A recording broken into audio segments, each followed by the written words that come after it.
চাল এবং ডাল বাটার ঝামেলা ছাড়াই আজ আমি দারুণ স্বাদের সরু চাকলি পিঠার রেসিপি আপনাদের সাথে শেয়ার করব। রেসিপিটি বানানো যেমন সহজ, খেতেও কিন্তু দারুণ সুস্বাদু। ভিডিওটি স্কিপ না করে শেষ পর্যন্ত দেখতে থাকুন। আশা করি আমার আজকের এই রেসিপিটি আপনাদের ভীষণই ভালো লাগবে। তো চলুন রেসিপিটি শুরু করা যাক। সবার প্রথমে এখানে আমি 200 গ্রাম সুজি নিয়েছি। এরপর নিয়েছি একটা মিক্সিং জার। এবার এই জারের মধ্যে দিয়ে দিচ্ছি আমি 200 গ্রাম সুজি। আমি যে পাত্রে সুজিটা নিয়েছি সেই পাত্রের মাপ করে এখানে দিয়ে দিচ্ছি 1 কাপ জল। এরপরে দিয়ে দিচ্ছি স্বাদ অনুযায়ী লবণ আর দিয়ে দিচ্ছি এখানে চিনি।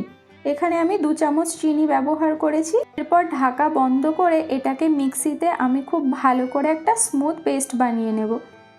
তো আপনাদেরকে দেখিয়ে দিচ্ছি, দেখুন কতটা স্মুথ হয়েছে। এরপর নিয়ে নিয়েছি এখানে একটা বড় সাইজের মিক্সিং বোল। এবার আমি এই ব্যাটারটা বোলের মধ্যে ঢেলে নিচ্ছি। এরপর মিক্সি ধুয়ে এখানে আমি 1/2 কাপ জল ব্যবহার করছি।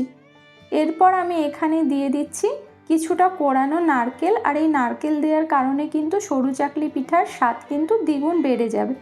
এরপর এটাকে খুব ভালো করে মিশিয়ে নিতে হবে যেন কোনো রকম কোনো দলা পাকিয়ে না থাকে।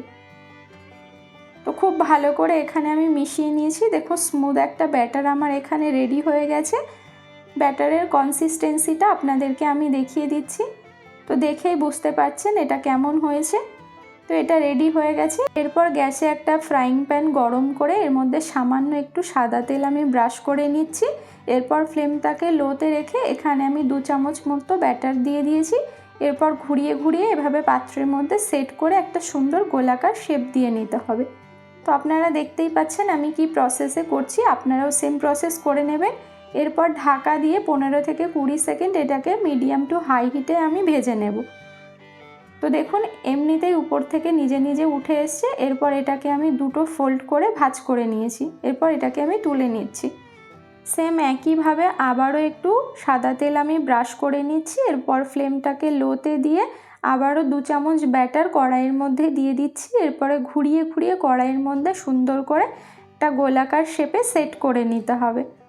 তো খুব ভালো করে এখানে সেট করে নিয়েছি। আবারও ঢাকা দিয়ে মিডিয়াম টু হাই হিটে এটাকে 15 থেকে 20 সেকেন্ড ফ্রাই করে নিতে হবে। 15 থেকে 20 সেকেন্ড পরে আমি ঢাকনাটা খুলে নিয়েছি।